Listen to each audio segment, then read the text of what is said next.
ചിൽക്കൂട്ടത്തിലെ മറ്റൊരു പാട്ട്. അടുത്ത പാട്ട് ഏതാ പഠിക്കുന്നത് നമ്മള്? ആ പൊളിച്ച്.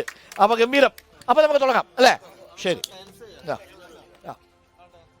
സൂരലോകമാണിഹൂറുൽ ലിസാനിങ്ങളെ സുഖം നൽകാൻ പുരുഷർക്കുൾ അഹ്ലീങ്ങളെ സൂരലോകമാണിഹൂറുൽ ലിസാനിങ്ങളെ സുഖം നൽകാൻ പുരുഷർക്കുൾ അഹ്ലീങ്ങളെ കരിവണ്ടി നിറമത്ത മുടി വടിവാലും കവിൽ തടമലരുടെ പുതു ഇതളാലും കമറൊളി മയങ്ങുന്ന മുഖത്തെളിവാലും കരിവണ്ടി നിറമത്ത മുടി വടിവാലും കവിൽ തടമലരുടെ പുതു ഇതളാലും കമറൊളി മയങ്ങുന്ന പുനതെളിവാലും സുവർണ ചുണ്ടാനക്കിക്കൊണ്ട് ചിരിച്ച് കാട്ടും സൂറുമക്കൺകളാശീര സുയർത്തി കാട്ടും സൂരലോകമാണിഹൂറുൽ ലിസാനിങ്ങളെ സുഖം നൽകാൻ പുരുഷർക്കുൾ അഹ്ലീങ്ങളെ സംഗൃതവമകരി തങ്കത്തുങ്ക തത്തിങ്കിട ജിങ്കൃത തിമികിട മേളം തകരം ധരി സരിഗമ കിടജത്തത്തിം തിങ്കിട തിന്തിമി താളങ്കൃത താളോ സംഗൃതവമകരി തങ്കത്തുങ്ക തത്തിങ്കിട ജിങ്കൃത തിമികിട മേളം തകരം ധരി സരിഗമ കിടജത്തത്തിം തിങ്കിട തിന്തിമി താളങ്കൃത താളം. ഗംഭീരായി അല്ലേ? പൊളിച്ചു. അപ്പൊ നമ്മള് കുറച്ചു നേരത്തേക്ക് രാഷ്ട്രീയവും അന്തർധാരയൊക്കെ മറന്നു. പാട്ടിന്റെ ധാരയിൽ ഒഴുകി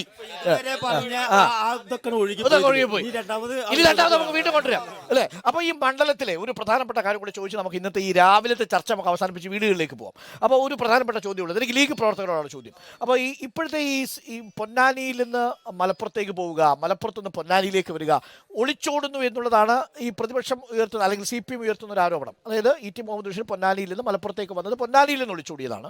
പൊന്നാനിയിൽ നിന്ന് സമദാനി പോയത് പൊന്നാനിയിൽ, മലപ്പുറത്ത് നിന്ന് പോയത് മലപ്പുറത്ത് നിന്ന് ഒളിച്ചോടിയതാണ്. അപ്പോൾ ഈ ഒളിച്ചോട്ടത്തിന് പിന്നിൽ ഈ MP-മാരുടെ പ്രകടനം അത്ര മെച്ചമല്ല എന്നൊരു കോൺഫിഡൻസ് കുറവ് നിങ്ങൾക്കുണ്ടോ? MP-മാരുടെ പ്രകടനം ഒരിക്കലും അത് മെച്ചമാണ് എപ്പോഴും. കാരണം അത് ഈ ഭാഗത്തുള്ള പ്രവർത്തകത അവിടെയും പോകണം പ്രവർത്തനം, അതേമാതിരി ഇവിടെയും വേണം പ്രവർത്തനം. അത് നേതൃത്വം പറയുന്ന പോലെയാണ്. അല്ലാതെ ആരും ഇന്നവരെ ET മുഹമ്മദ് ബഷീറിന്റെയും അബ്ദുസമദ് സമാനി സാഹിബിന്റെയും ഒരു പ്രവർത്തനവും മോശമാണെന്ന് ആരും പറഞ്ഞിട്ടില്ല. അത് പാർലമെന്റിൽ എപ്പോഴും അവരെ പറ്റിയിട്ട് അല്ല, ഈ നേതാക്കന്മാരെയൊക്കെ സാധാരണ ജനങ്ങൾക്ക് കണ്ടുകിട്ടാൻ പറ്റുന്നില്ല എന്നൊരു ആരോപണം ഉണ്ടല്ലോ. ആര് പറഞ്ഞു? ഇല്ല, അങ്ങനെയൊന്നുമില്ല. അതായത് MP-യുടെ പ്രകടനം മികച്ചതാണെന്നാണ് ഇവർ പറയുന്നത്. മലപ്പുറം MP കഴിഞ്ഞ 5 വർഷത്തിനുള്ളിൽ കഴിഞ്ഞ 5 വർഷം 2 MP ഉണ്ടായിട്ടുണ്ട്. കുഞ്ഞാലിക്കുട്ടി യുദ്ധം ചെയ്യാൻ പോയി നിർത്തി പോകുന്നുണ്ട്. ഏകദേശം MP വന്നിട്ടുണ്ട്. സംവിധാനം 2.5 കോടി രൂപ MP ഫണ്ട് ചെലവഴിച്ചിട്ടില്ല. അത് മാത്രമല്ല, മലപ്പുറം ലോകസഭാ മണ്ഡലം ചർച്ച ചെയ്യുമ്പോൾ വികസനം കൂടി ചർച്ച ചെയ്യണം. നമുക്ക് ആകെയുള്ള കേന്ദ്ര സർവകലാശാല അലിഗഡ് യൂണിവേഴ്സിറ്റിയാണ്. 2011 സ്ഥാപിച്ച അന്നത്തെ കോഴ്സുകളല്ലാതെ മറ്റെന്തെങ്കിലും ഒരു കോഴ്സ് ഇന്നേ വരെ ഇവിടുത്തെ MP-മാർക്ക് കൊണ്ടുപോകാൻ കഴിഞ്ഞിട്ടുണ്ടോ? അലിഗഡ് യൂണിവേഴ്സിറ്റി 5 ദിവസം വിളിച്ചുകൊണ്ടിരിക്കുകയാണ്.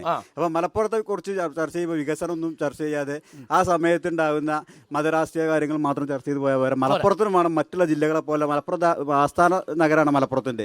മറ്റുള്ള ജില്ലകളെ അപേക്ഷിച്ച് മറ്റുള്ള ആസ്ഥാന നഗരം മലപ്പുറം തമ്മിലുള്ള മാറ്റം നിങ്ങൾക്കറിയാം. കേരളം മൊത്തം സഞ്ചരിച്ചാൽ അപ്പൊ കേരളം മൊത്തം സഞ്ചരിച്ച ജനങ്ങൾക്കറിയാം മലപ്പുറത്ത് ഒന്നും കാലാകാലങ്ങളായിട്ട് ഒരു മാറ്റവും നടക്കുന്നില്ല.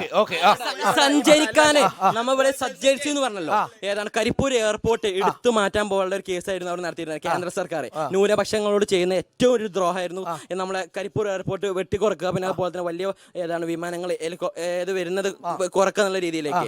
അതൊക്കെ മുസ്ലിം ലീഗിന്റെ MP-മാർ ചെറുപ്പക്കാരായതുകൊണ്ട് ഇദ്ദേഹം ചോദിച്ചൊരു ചോദ്യം. അലിഗഡ് സർവകലാശാലയിൽ കഴിഞ്ഞ 5 വർഷമായിട്ട് 10 വർഷമായിട്ട് വന്ന പുതിയൊരു കോഴ്സ് ഏതാ? എത്ര കോഴ്സുകളുണ്ട്? പഴയ കോഴ്സേ ഉള്ളൂ. ഏത് കോഴ്സ്? നമ്മൾ ഓരോ കോഴ്സുകൾ എടുത്താൽ പേര് പറയും. ഒരു കോഴ്സിന്റെ പേര് പറഞ്ഞാൽ എത്ര കോഴ്സുകളുണ്ട് നിങ്ങൾ പറയും. ഏതൊക്കെ കോഴ്സുകൾ? നിങ്ങളെ കാലിക്കറ്റ് യൂണിവേഴ്സിറ്റി ഒരു അധ്യാപകനെ അതുപോലെ തന്നെ നിങ്ങൾ ചെയർമാൻ അല്ലായിരുന്നു. അപ്പൊ നിങ്ങൾക്ക് പറയാലോ. നിങ്ങൾക്ക്